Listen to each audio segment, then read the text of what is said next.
નમસ્કાર વિદ્યાર્થી મિત્રો, બોર્ડ બૂસ્ટરના બીજા સેશનમાં આપ સૌનું સ્વાગત છે.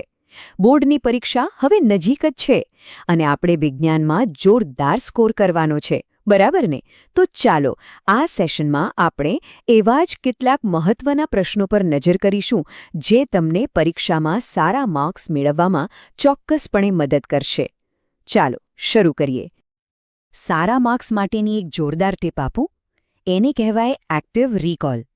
આનો મતલબ એ છે કે હું જેવો પ્રશ્ન બતાવું કે તરત જવાબ જોવાને બદલે પહેલાં જાતે જ જવાબ વિચારવાનો પ્રયત્ન કરો. આમ કરવાથી શું થશે ખબર છે? તમારું મગજ એક્ટિવ થશે અને જવાબો લાંબા સમય સુધી યાદ રહેશે. તો તૈયાર છો આ ચેલેન્જ માટે?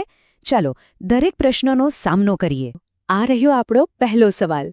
તમારી સ્ક્રીન પર આપેલું સમીકરણ જુઓ. આ વનસ્પતિની સૂર્યપ્રકાશને ખોરાકમાં બદલવાની એક જાદુઈ રીત છે. તો કાર્બન ડાયોક્સાઇડ અને પાણી ભેગા થઈને ઓક્સિજન અને બીજું શું બનાવે છે?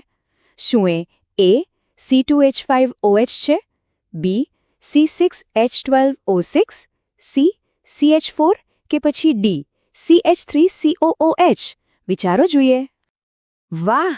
જો તમારો જવાબ બી ગ્લુકોઝ હતો તો તમે એકદમ સાચા છો. આ પ્રક્રિયા છે પ્રકાશ સંશ્લેષણ, જે પૃથ્વી પરના લગભગ તમામ જીવનનો આધાર છે. એમ સમજો કે વનસ્પતિ સૂર્યની શક્તિને પકડીને તેને ગ્લુકોઝ એટલે કે ખાંડમાં સ્ટોર કરે છે. અને હા, આ જ પ્રક્રિયાનો આભાર કે આપણને શ્વાસ લેવા માટે ઓક્સિજન મળે છે. ઓકે, તો વનસ્પતિએ ગ્લુકોઝ બનાવ્યો, પણ આપણા શરીરના કોષો એ ગ્લુકોઝનો ઉપયોગ કેવી રીતે કરે છે? આ પ્રક્રિયાને કોષીય શ્વસન કહેવાય. તો સવાલ એ છે કે કોષના કયા ભાગમાં પાયરુવેટ, જે ગ્લુકોઝનું જ એક સ્વરૂપ છે, એ તૂટીને આપણને એનર્જી આપે છે? શું એ કોષરસ છે, બી કણાભસૂત્ર, સી હરિતકણ કે ડી કોષકેન્દ્ર? સાચો જવાબ છે બી કણાભસૂત્ર, જેને આપણે આપણા કોષોનું પાવર હાઉસ પણ કહીએ છીએ. બસ અહીંયા જ ઓક્સિજનની મદદથી ગ્લુકોઝમાંથી એટીપી નામના એનર્જીના નાના નાના પેકેટ બને છે. આપણી દરેક હલનચલન અને દરેક વિચાર પાછળ આ જ એનર્જી કામ કરે છે. તો હવે આપણે એ તો સમજી ગયા કે એનર્જી કેવી રીતે બને છે. ચાલો હવે જોઈએ કે આપણું શરીર આ એનર્જી માટે જરૂરી ફ્યુલ એટલે કે ખોરાક કેવી રીતે મેળવે છે અને તેને પ્રોસેસ કરે છે. જેવો તમે ખાવાનો પહેલો કોળિયો મોઢામાં મૂકો, પાચનની પ્રક્રિયા તરત જ શરૂ થઈ જાય છે. પણ કયો ઉત્સેચક છે જે આ કામ સૌથી પહેલાં શરૂ કરે છે? શું એ પેપ્સિન છે, બી સેલ્યુલોઝ, સી અમાઇલેઝ કે પછી ડી ટ્રિપ્સિન? જરા યાદ કરો, પાચન ક્યાંથી શરૂ થાય છે? જવાબ છે સી એમાઇલેઝ. તમને જાણીને નવાઈ લાગશે કે પાચન પેટમાં પહોંચતા પહેલાં જ આપણા મોઢામાં શરૂ થઈ જાય છે. આપણી લાળમાં રહેલો લાળરસીય એમાઇલેઝ બ્રેડ કે બટાકા જેવા સ્ટાર્ચને તરત જ તોડવાનું શરૂ કરી દે છે. ચાલો, ખોરાકમાંથી પોષણ મળી ગયું, પણ હવે જે નકામા પદાર્થો બન્યા એનું શરીર શું કરે છે? પ્રશ્ન 53 એ જ પૂછે છે. મનુષ્યમાં મૂત્રપિંડ એટલે કે કિડની કયા તંત્રનો ભાગ છે? એ પોષણ, બી શ્વસન, સી ઉત્સર્જન કે ડી પરિવહન? એકદમ સાચો જવાબ છે સી ઉત્સર્જન તંત્ર. આપણી કિડની છે ને, એ શરીરના સુપર એફિશિયન્ટ ફિલ્ટર જેવું કામ કરે છે.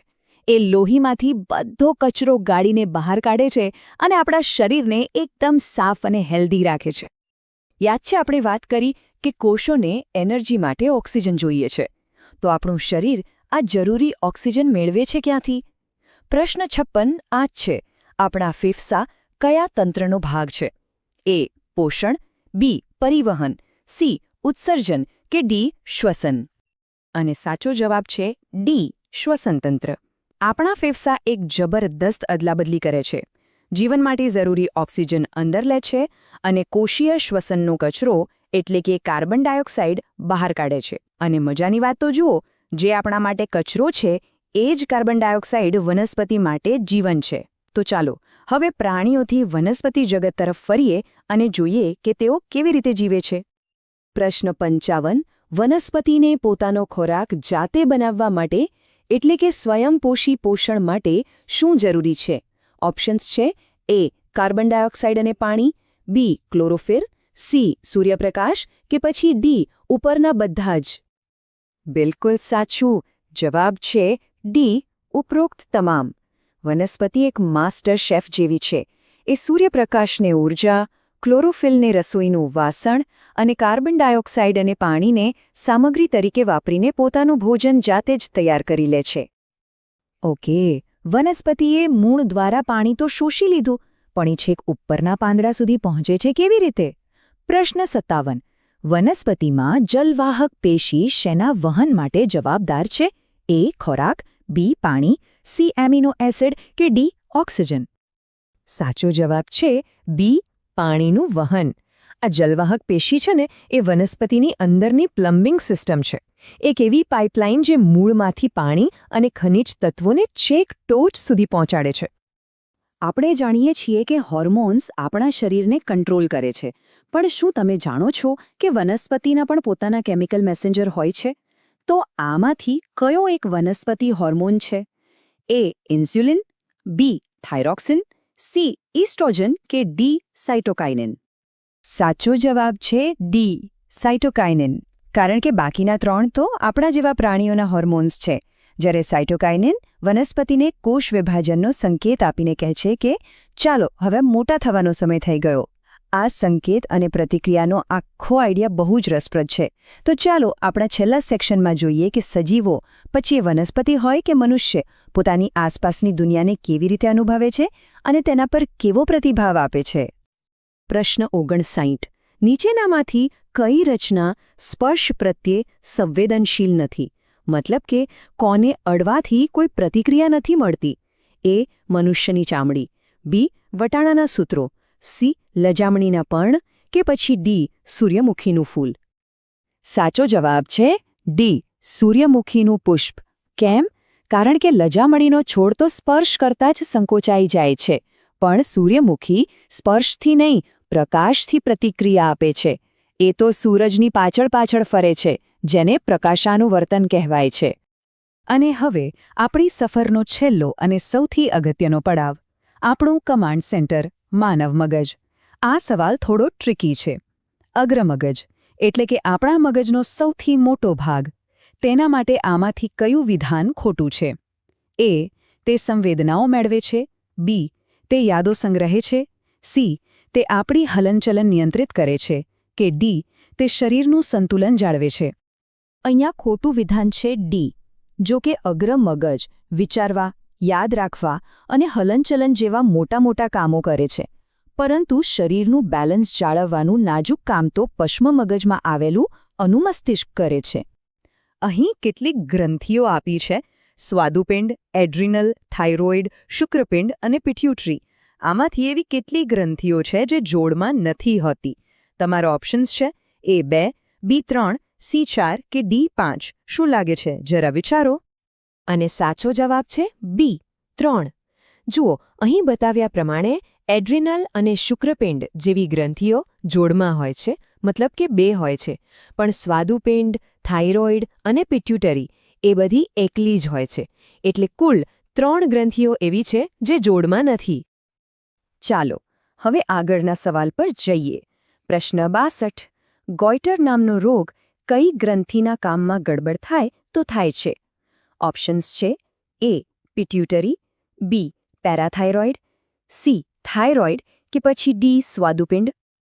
અને આનો સાચો જવાબ છે સી થાઇરોઇડ. ગોઈટર ત્યારે થાય છે જ્યારે આપણા ખોરાકમાં આયોડિનની કમી હોય. આયોડિન ઓછું હોવાથી થાઇરોઇડ ગ્રંથિ સૂજી જાય છે અને આ સ્થિતિને જ ગોઈટર કહેવાય છે. યાદ રાખજો, થાઇરોક્સિન હોર્મોન બનાવવા માટે આયોડિન ખૂબ જ જરૂરી છે. સરસ. આગળનો સવાલ. પ્રશ્ન નંબર 63. 2 ચેતાકોષોની વચ્ચે જે ખાલી જગ્યા હોય છે તેને શું કહેવાય?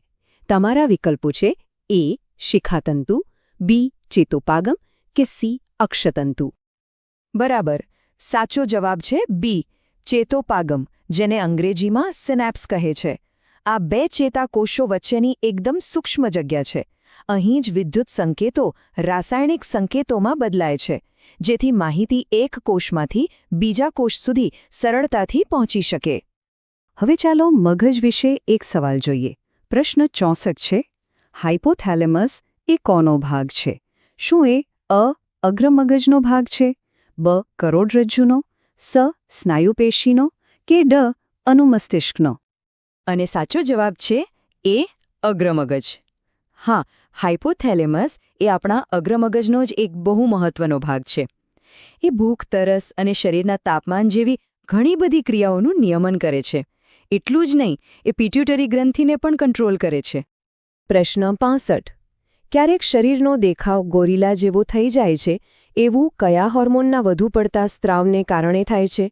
શું એ થાઇરોક્સિન છે, બી વૃદ્ધિ અંતઃસ્ત્રાવ, સી એડ્રિનાલિન કે ડી આ બધા જ? આનો સાચો જવાબ છે બી વૃદ્ધિ અંતઃસ્ત્રાવ.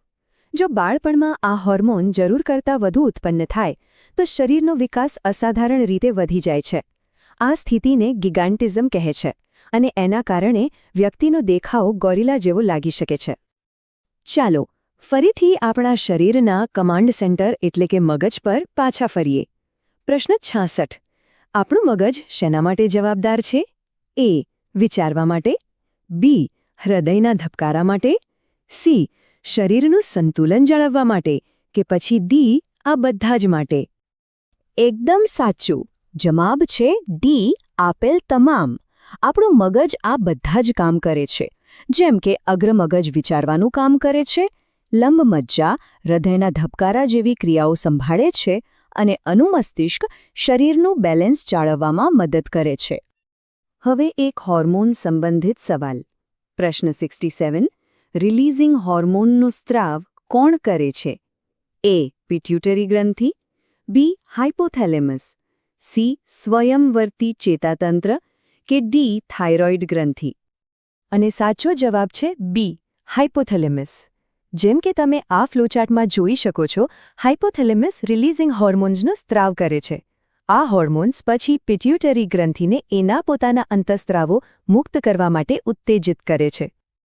ચાલો હવે પ્રજનનતંત્ર તરફ આગળ વધીએ. પ્રશ્ન 68. શુક્રપિંડમાં શુક્રકોષોના નિર્માણ માટે તાપમાન કેવું હોવું જોઈએ? એ શરીરના તાપમાન કરતાં થોડું નીચું, બી શરીરના તાપમાન કરતાં થોડું વધારે, સી શરીરના તાપમાન જેટલું જ કે ડી તાપમાનથી કોઈ ફરક નથી પડતો? આનો સાચો જવાબ છે એ. શુક્રકોષોના ઉત્પાદન માટે શરીરના સામાન્ય તાપમાન કરતાં લગભગ 2 થી 3 ડિગ્રી સેલ્સિયસ નીચું તાપમાન જોઈએ. અને આ જ કારણ છે કે શુક્રપિંડ શરીરની બહાર વૃષણ કોથળીમાં આવેલા હોય છે, જેથી તેમને યોગ્ય તાપમાન મળી રહે. પ્રશ્ન 69. નીચે આપેલા વિકલ્પોમાંથી કયો ભાગ માનવના માદા પ્રજનનતંત્રનો નથી? એ અંડાશય, બી ગર્ભાશય, સી શુક્રવાહિની કે ડી અંડવાહિની? અને સાચો જવાબ છે સી શુક્રવાહિની. કેમ કે અંડાશય, ગર્ભાશય અને અંડવાહિની આ ત્રણેય સ્ત્રી પ્રજનનતંત્રના ભાગ છે, જ્યારે શુક્રવાહિની એ પુરુષના પ્રજનનતંત્રનો એક ભાગ છે. અને હવે આપણો છેલ્લો સવાલ. પ્રશ્ન નંબર 70. બેક્ટેરિયા દ્વારા થતા જાતીય રોગોનું જૂથ કયું છે? તમારા વિકલ્પો છે એ એડ્સ મસા, બી સિફિલિસ ગુનોરિયા, સી સિફિલિસ એડ્સ કે ડી ગુનોરિયા એડ્સ?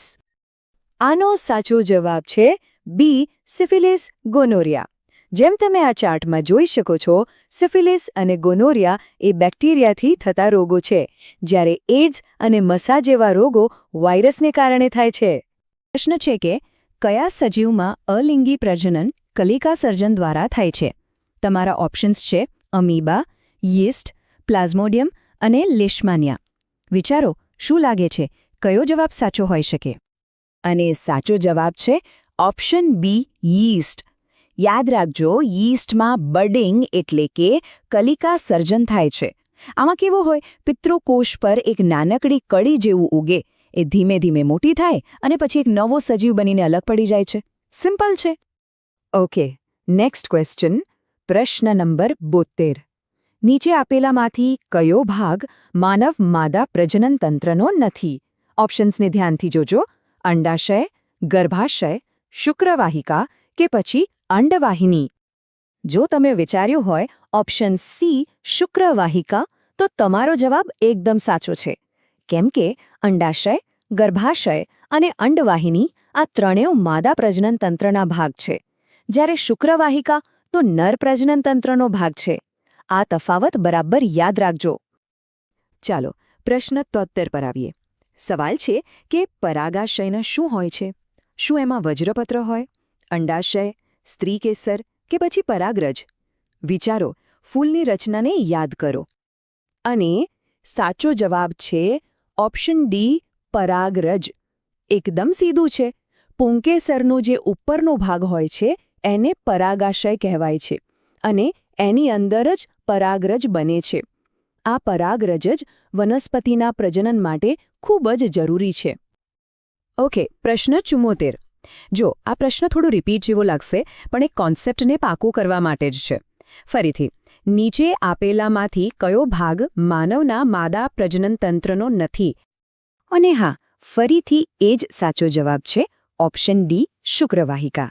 હવે તો આ મગજમાં બરાબર ફિટ થઈ ગયું હશે કે શુક્રવાહિકા એ નર પ્રજનન તંત્રનો ભાગ છે, માદાનો નહીં. બરાબર ને? ચાલો હવે પ્રજનનમાંથી આગળ વધીને આનુવંશિકતા પર જઈએ. પ્રશ્ન 75 છે કે માનવ ફલિતાંડ એટલે કે ઝાયગોટમાં રંગસૂત્રોની સંખ્યા કેટલી હોય છે? ઓપ્શન્સ છે 32, 64, 23 કે 46. સાચો જવાબ છે ઓપ્શન ડી, 46. જુઓ, આને સરળ રીતે સમજીએ. માતાના જનનકોષમાંથી 23 રંગસૂત્ર આવે અને પિતાના જનનકોષમાંથી 23 રંગસૂત્ર આવે. જ્યારે આ બંને ભેગા થઈને ફલિતાંડ બનાવે ત્યારે 23 + 23 એટલે કે ટોટલ 46 રંગસૂત્રો થાય, જેને આપણે 23 જોડ પણ કહીએ છીએ. ક્લિયર? હવે વાત કરીએ ગ્રેગર મેન્ડલની. પ્રશ્ન નંબર 76. મેન્ડલે વટાણાના છોડ પર જે પ્રયોગો કર્યા હતા એમાં છોડની ઊંચાઈ માટે પ્રભાવી લક્ષણ કયું હતું? સાચો જવાબ છે બી, ટી. યાદ રાખો, મેન્ડલના નિયમ મુજબ ઊંચાપણું એ પ્રભાવી લક્ષણ છે અને આપણે પ્રભાવી લક્ષણને હંમેશા કેપિટલ અક્ષરથી બતાવીએ છીએ, એટલે કે કેપિટલ ટી. જ્યારે નીચાપણા માટેનું જે પ્રચ્છન્ન લક્ષણ છે એને આપણે સ્મોલ ટીથી બતાવીએ છીએ. ઓકે, પ્રશ્ન 77. માનવ શરીરમાં જે 23મી જોડના રંગસૂત્રો હોય છે એ પુરુષોમાં કયા પ્રકારનો હોય છે? XX, XY, YY કે પછી OX? આ સવાલ લિંગ નિશ્ચયન સાથે જોડાયેલો છે.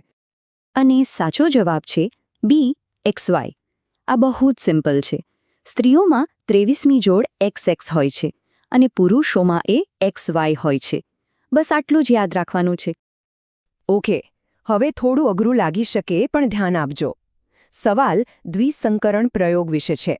પ્રશ્ન 78 એમ પૂછે છે કે દ્વિસંકરણ પ્રયોગનું સાચું ગુણોત્તર પ્રમાણ કયું છે? અને સાચો જવાબ છે ઓપ્શન ડી, 9:3:3:1. આ આંકડો ગોખી લેજો. આ મેન્ડલના પ્રયોગનું એક ક્લાસિક પરિણામ છે. આ ખાલી એક નંબર નથી, પણ એ બતાવે છે કે બે અલગ અલગ લક્ષણો એકબીજા પર આધાર રાખ્યા વગર સ્વતંત્ર રીતે વારસામાં ઉતરી આવે છે.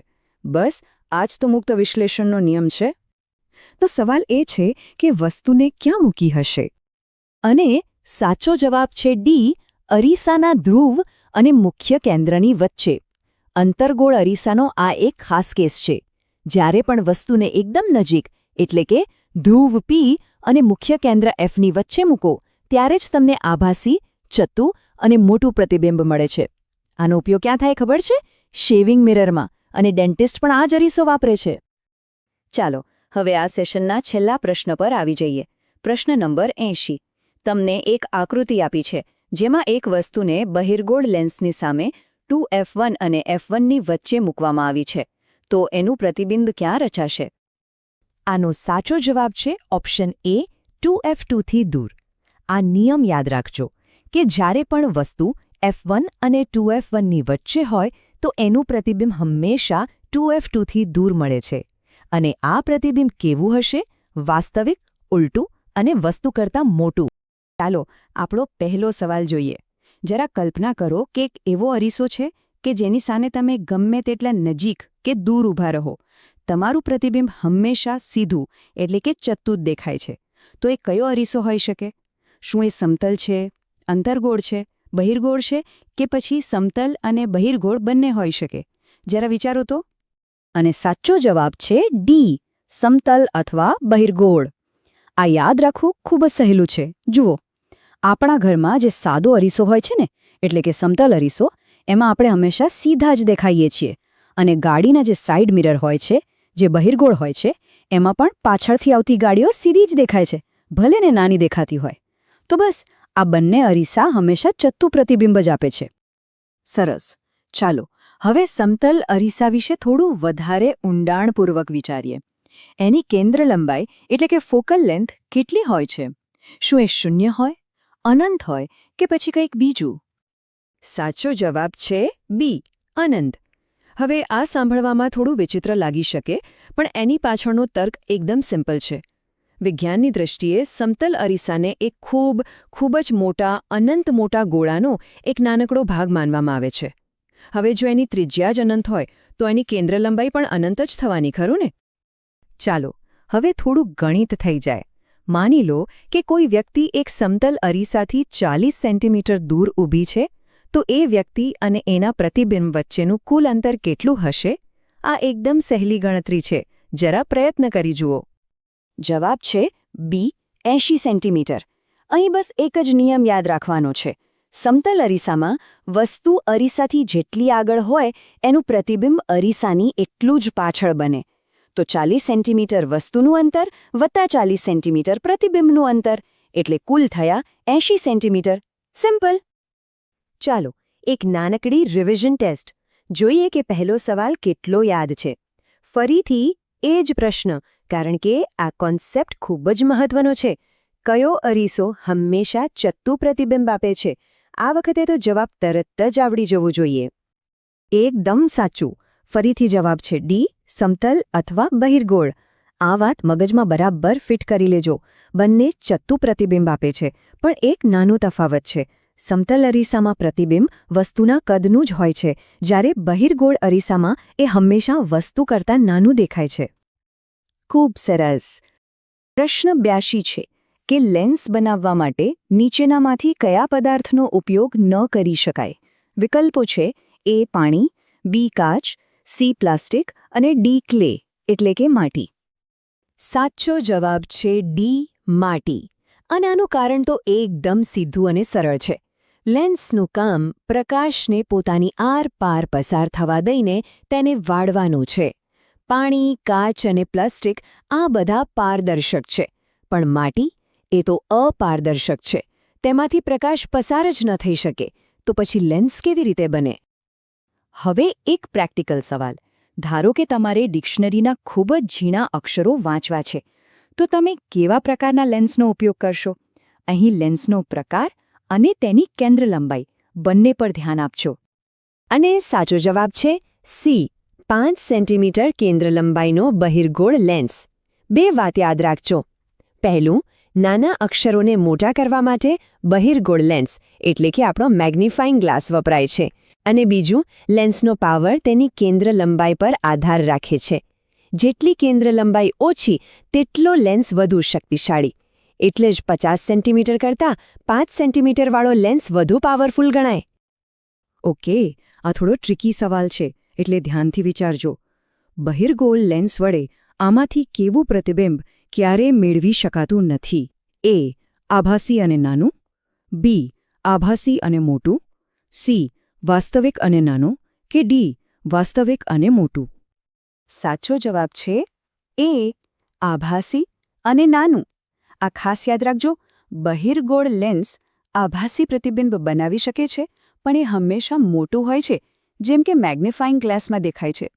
આભાસી અને નાનું પ્રતિબિંબ બનાવવાનું કામ તો અંતર્ગોળ લેન્સનું છે, જેમ તમે આકૃતિમાં જોઈ શકો છો.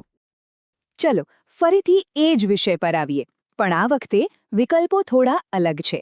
શબ્દકોશના નાના અક્ષરો વાંચવા માટે તમે નીચેનામાંથી શું પસંદ કરશો? અંતર્ગોળ લેન્સ, બહિર્ગોળ લેન્સ, અંતર્ગોળ અરીસો કે બહિર્ગોળ અરીસો? જવાબ છે બી, બહિર્ગોળ લેન્સ. અહીં તર્ક એકદમ સ્પષ્ટ છે. વાંચવા માટે આપણે અક્ષરોની આરપાર જોવાનું છે, એટલે અરીસા તો કામ નહીં આવે. હવે બચ્યા 2 લેન્સ. અંતર્ગોળ લેન્સ તો અક્ષરોને વધુ નાના બતાવશે, એટલે આપણો એકમાત્ર વિકલ્પ છે બહિર્ગોળ લેન્સ, જે મેગ્નિફાઇંગ ગ્લાસ તરીકે કામ કરે છે અને અક્ષરોને મોટા કરી દે છે. હવે આવે છે ઓપ્ટિક્સના સૌથી મહત્વના નિયમોમાંથી એક પર આધારિત સવાલ. એક ગોલીય અરીસો અને એક પાતળો લેન્સ, બંનેની કેન્દ્ર લંબાઈ -15 સેન્ટીમીટર છે. તો અરીસો અને લેન્સ કયા પ્રકારના હશે? અહીં ઋણ એટલે કે માઇનસનું ચિહ્ન બધું જ કહી દેશે. સાચો જવાબ છે એ, બંને અંતર્ગોણ. આ એક ગોલ્ડન રૂલ છે, હંમેશા યાદ રાખશો.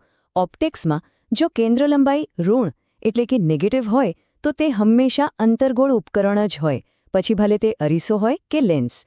અને જો ધન એટલે કે પોઝિટિવ હોય તો તે બહિર્ગોળ હોય. બસ આટલું યાદ રાખવાથી ઘણા બધા પ્રશ્નો સરળ બની જશે. અને હવે આપણો અંતિમ એકદમ ક્લાસિક સવાલ. બહિર્ગોળ લેન્સની સામે વસ્તુને એવી કઈ જગ્યાએ મૂકીએ કે જેથી તેનું વાસ્તવિક અને વસ્તુના કદ જેટલું જ પ્રતિબિંબ મળે? આકૃતિ પર ધ્યાન આપો, એ તમને જવાબ શોધવામાં મદદ કરશે. અને આ ક્વિઝનો અંત આ શાનદાર જવાબ સાથે થાય છે. બી, કેન્દ્ર લંબાઈ કરતાં બમણા અંતરે એટલે કે 2f પર. આ એક ખાસ સ્થિતિ છે. જ્યારે પણ બહિર્ગોળ લેન્સની સામે વસ્તુને 2f1 પર મૂકવામાં આવે છે ત્યારે તેનું વાસ્તવિક, ઉલટું અને બરાબર વસ્તુના કદનું જ પ્રતિબિંબ લેન્સની બીજી બાજુએ 2f2 પર રચાય છે. એકદમ સચોટ અને સપ્રમાણ.